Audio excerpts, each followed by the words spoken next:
సాయం చేయమంటే నేను చేయలేదా? వీళ్ళు ఎక్కడికెళ్ళో వచ్చి దేవుడు మాకే ఓట్లయింది బిడ్డ, మా గరీబోళ్ళకి మా అక్క చెల్లెలకు రూపాయి సాయం చేసినవా? మా అవ్వ తాతలకు పైసా ఇచ్చినవా? మా దళితులకు ఏమైనా సాయం చేసినవా? మా బీసీలకు ఏమైనా రూపాయి ఇచ్చినవా? ఇంకా అంటుండ్రి పుణ్యాత్ములు గెలిస్తే రిజర్వేషన్ తీసేస్తారట.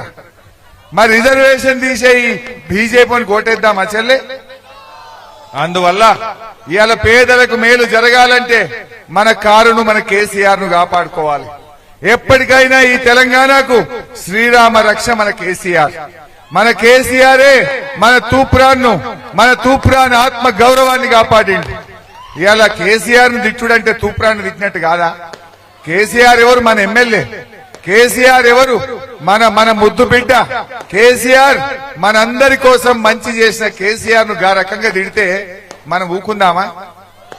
వాళ్ళు ఇష్టం ఉన్నట్టు కేసీఆర్ మీద మొరుగుతున్నారు. ఈ మొరిగేటోళ్లకు ఏదో సామెత ఉంటుంది చూడు, కుక్క కాటుకు చెప్పు దెబ్బనట.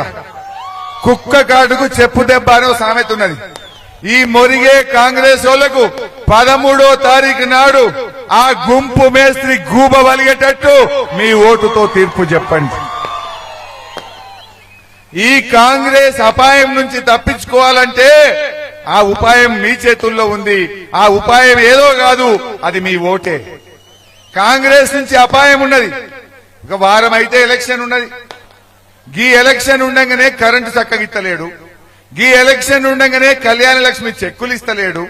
రైతు బంధు పడతలేదు. మంచి నీళ్లు చక్కగస్తలేవు. రేపు డబ్బల ఓట్లు పడితే దొరుకుతాడు కాంగ్రెస్ వాడు మళ్ళా.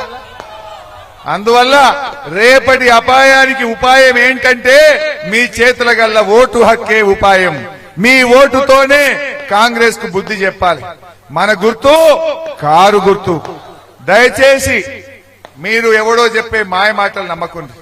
ఆ టీవీలో వచ్చే వార్తలు చూసి, కొంత ఫేక్ వార్తలు చూసి నమ్మకండి. సోషల్ మీడియా వచ్చే వార్తల్ని చూసి ఆగం కావద్దు. మీ ఇంటి ముందు ఉన్న సీసీ రోడ్డును చూడండి. మీ ఇంట్లో ఉన్న కంటి వెలుగు అద్దాలను గుర్తు తెచ్చుకోండి.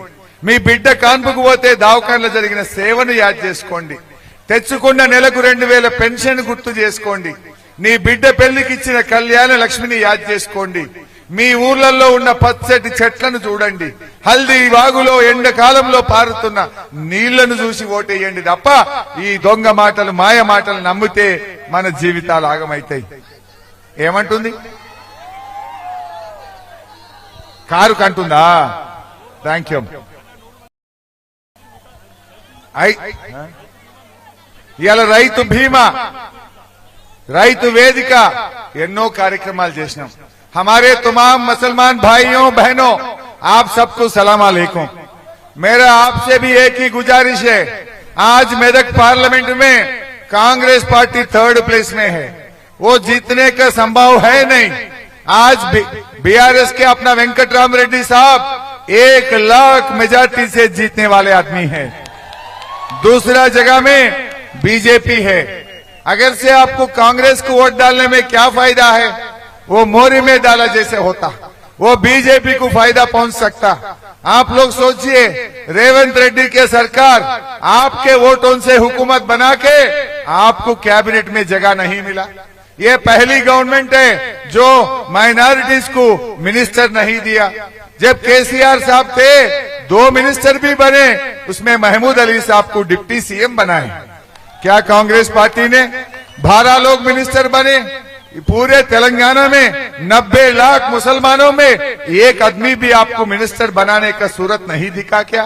मुसलमानों का वोट चाहते हैं तुम, लेकिन उनको हुकूमत में जगह नहीं देते क्या? कहां गए रमजान का तोहफा? कहां गए हमारे इमाम मोजम का 12,000 रुपए? कहां गए जो वादा करे 4,000 करोड़ का बजट में देंगे बोल के? बात करोड़ों में बोले, लेकिन मुसलमानों के काम तो पकोड़ों में कर रहा है रेवंत रेड्डी सरकार। बात करोड़ों में, काम पकोड़ों में है।